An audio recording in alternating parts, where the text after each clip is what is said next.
on Harald Gormsson, aka Harald Bluetooth Gormsson. Question: what do you know about this guy? Oh, you never heard of him? Well, here's some background information.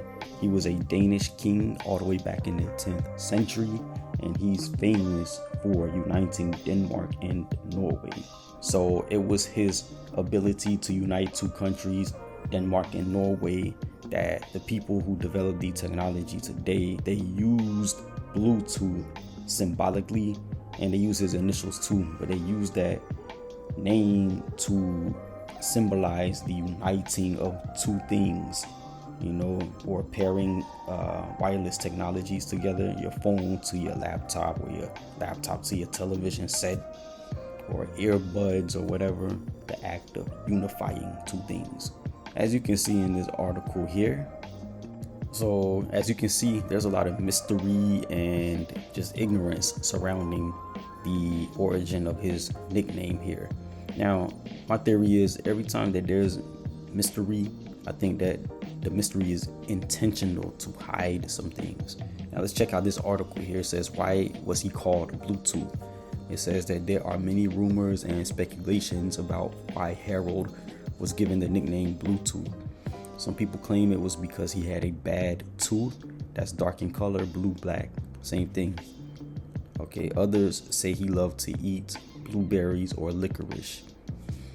Now, it says it might come as a surprise to you, but none of those statements are actually true. In fact, we don't know how Harald got his nickname, but we have sources that mention him by that name. Now, time period is important. Look at this. The first mention of Harald Bluetooth is in the 11th century, about 200 years after his death, and it came in the Roskilde Chronicle, and it was written by an author who was attempting to write down Danish history from 826 to 1157. So that's where the mystery and the origin of this subterfuge comes into play, or misunderstanding or misapplication comes into play. So we're going to continue with that article, and this is an important point to consider here.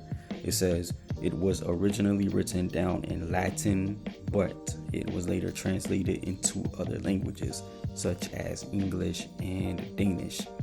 The original manuscript has been lost, and the chronicle now only exists in copies. Several months ago, I did a video entitled Black Danes and Vikings Part 2. Check that out. But in that video presentation, I did have some information presented. The Guardian article that you see right there, and it was talking about the name Bluetooth, and I was wondering where the origins came from. The title is, where does the computer term Bluetooth come from?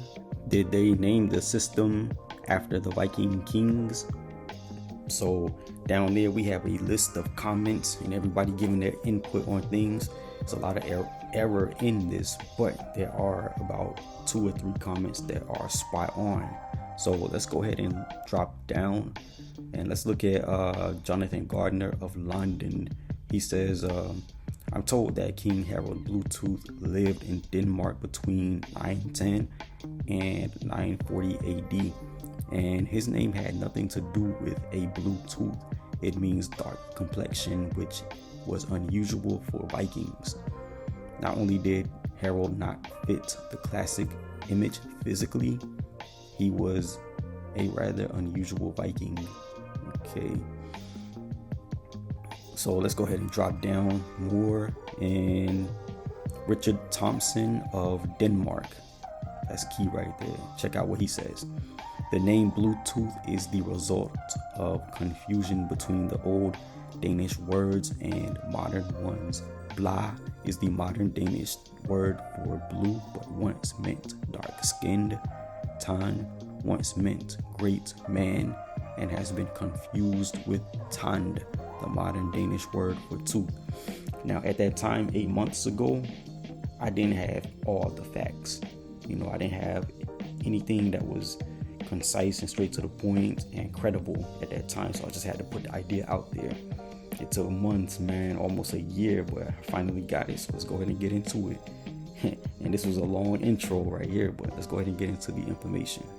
Also, the link to this comments section will be in the description.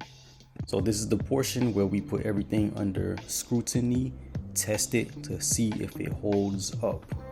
Now, in my UK Tales of Black People Part 2 video presentation and my Black Danes and Vikings Part 2 video presentation, I do a breakdown on both videos of the word Gorm, G-O-R-M, Gorm or Gorum, because in my mind, I know what the etymology of that word is. You know, it goes back to dark colors, dark skins, and it was used to refer to Negro peoples with a dark complexion. So Harald Gormsson, that Gorham, that's an Anglo-Saxon or Saxon background right there. I know for a fact that Saxon area is very close to the territory that was controlled by Harald Gormsson. So let's check out this Neatolicious article regarding Harald Bluetooth Gormsson. Let's go all the way to the 5th explanation here, and it says, why was Harald called Bluetooth? The word is the English version of Blatand, a name given to Harald, which is a combination of the old Danish words meaning dark-skinned and great man. Harald left his mark on Denmark by being the first Scandinavian monarch to convert to Christianity. He raised a monument called the Jelling or Yelling Stones in the town of Jelling or Jelling to memorialize his parents and declare Denmark as Christian. Harald, however, did not have a blue tooth as far as anyone knows. So now we go to the Logos World article, and we're going to read this part here. It says, the name of the standard is nothing more than the name of the Viking king Harald Bluetooth. Historians distinguish 3 versions of an interesting nickname. The first says that the king loved blueberries, and for this reason his teeth became pathological blue. Other sources state that Harald had a dark front tooth, and during Viking times the word bla was used to refer to black. The third version says that the king was dark-haired and dark-skinned from birth, not typical for the Vikings.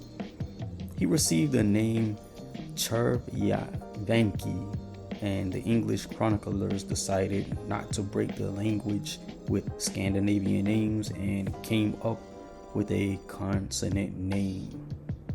So we're gonna revisit that Tjärvanki later on and break that down, but just let's go back to this right here. It says, okay, other sources state that, all right, he liked blueberries. Okay, all right, cool.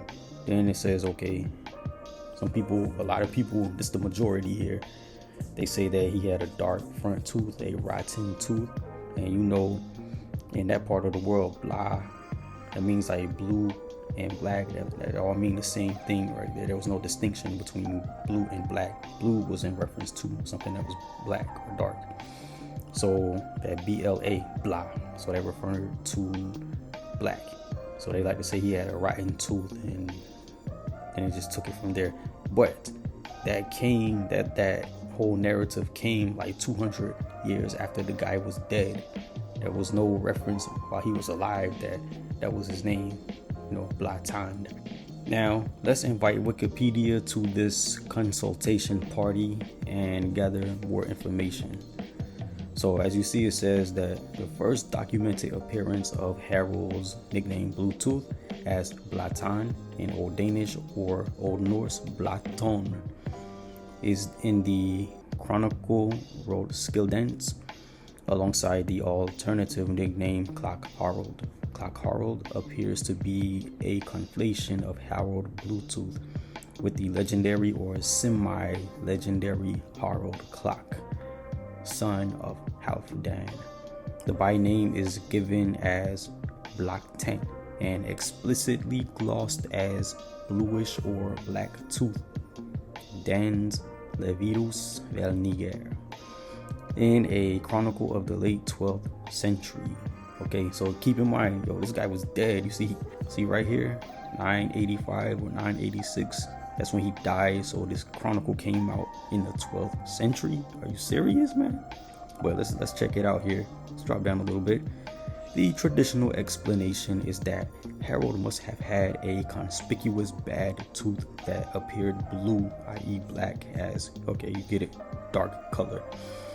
Another explanation proposed by Skokotza in 1997 is that he was called Blue Thane or Dark Thane in England, with Anglo-Saxon Thane corrupted to Tan when the name came back or was reintroduced into Old Norse.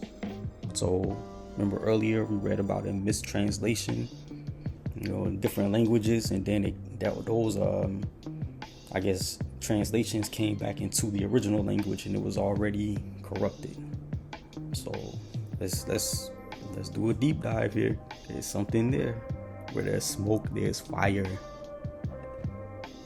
Now we're back on Google and we're gonna look at the solo definition of Thane, Thane, and the Encyclopedia Britannica version says a king's Thane was a person of great importance, the contemporary idea being shown by the Latin translation of the word. Okay, there goes that Latin translation right there. Alright, now people also ask, what does the Norse word Thane means? Well, the term Thane was also used in early medieval Scandinavia for a class of retainers, and Thane was a title given to local royal officials in medieval Eastern Scotland, equivalent in rank to the child of an earl. But then we see the real word right here, Thegn, Thane. Okay, so it's pronounced the same. All right, what else we have? Okay, so let's go back to this first one right here, medieval England, Anglo-Saxon vassalage. All right, so let's go to the next part. Thegn, Thane. Let's see what it says. People also ask, okay, what is a Viking Thane? So you see how it's spelled Pegn? Well, it looks like a P from my Anglo-United States perspective, but I know it's not. But anyway, it says, along with Dranger is thought to have held the connotation of an honorable or upright man.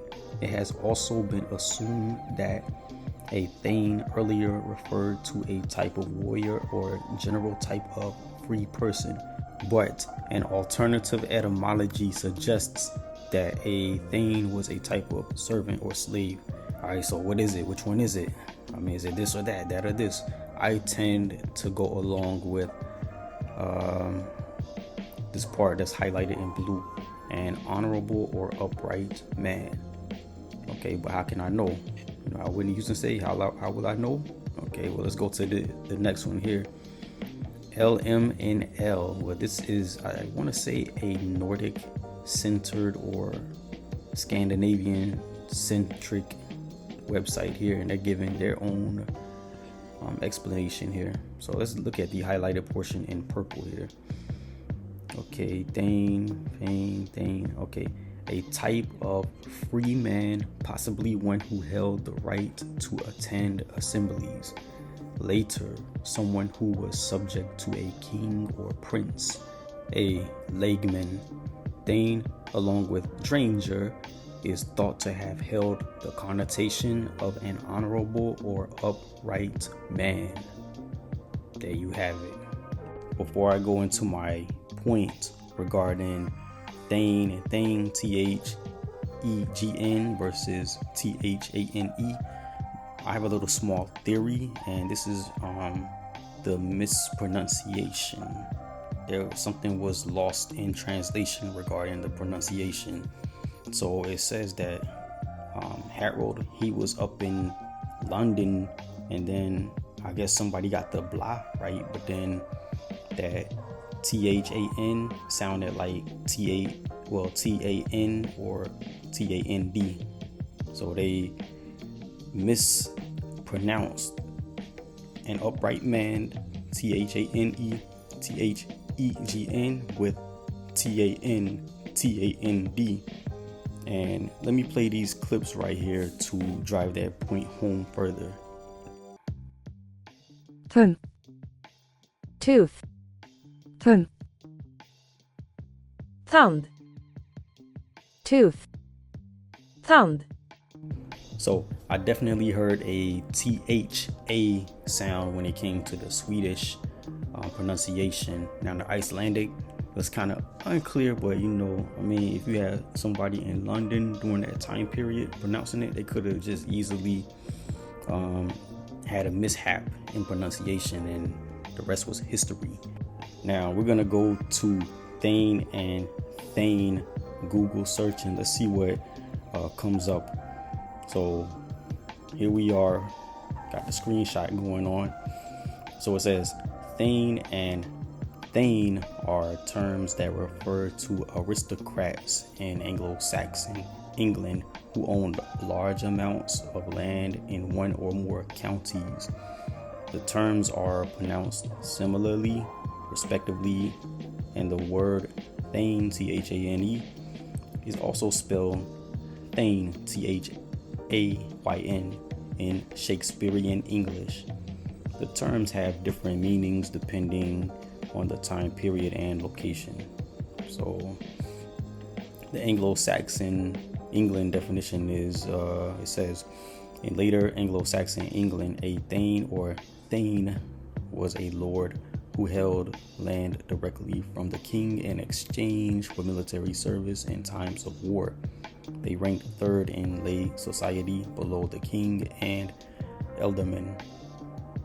Royal Thanes were among the wealthiest and most powerful men in the kingdom, while median Thanes were prosperous landholders of local or regional importance.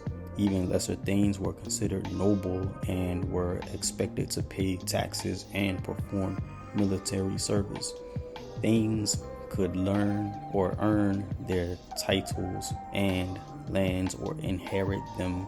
They also carried out local duties such as guarding tax collectors and organizing the repair of roads, bridges, and fortifications. So medieval Scandinavia. In early medieval Scandinavia, the term Thane, Thane, was used to refer to a class of retainers. Medieval Eastern Scotland says, in medieval Eastern Scotland, Thane, Thane, was a title given to local royal officials who were equivalent in rank to the child of an earl. So when it comes to Thane versus Thane, Thane versus Thegn, I mean, you have to do your due diligence, do some research, investigation, compare, contrast, and just see what's what. Because in this instance, it's referring to as an honorable or upright man, and you see his status is that he's a king. I mean, he must have been a warrior too and worked himself up the ranks. I mean, that's how society operated back then. You had levels to things. So I mean, when he went to the UK or Britain, the British Isles, they probably knew him as this rank. Meanwhile, he's in Scandinavia controlling things, running things. So who knows? Something was lost in translation. Pronunciation mostly, but something was lost. But let's go ahead and check something else out, another element. I did say that I was going to come back to this Logos World article regarding Harald Gormsson. Now, I wanted to check out this part here where it's talking about the third version. It says that the king was dark-haired and dark-skinned from birth, not typical for the Vikings. He received the nickname Chernavanki, and the English chroniclers decided not to break the language with Scandinavian names and came up with a consonant name. Now let's focus on Chernavanki. So let's look at the root word and see what does it mean? Does it have any significance or not? Okay, now, so I could not find Cherniavenki, but I do have this right here. Cherny, family history. Cherny, name, meaning. Americanized form of Czech and Slovak. Cherny, Slovak, also Černý, and probably also of Slovenian Cherny, all meaning black, dark. Ukrainian, nickname based on the Russian adjective Cherny, black, dark, denoting a black-haired or dark-skinned man. Let's check out Chernyak family history on Ancestry.com.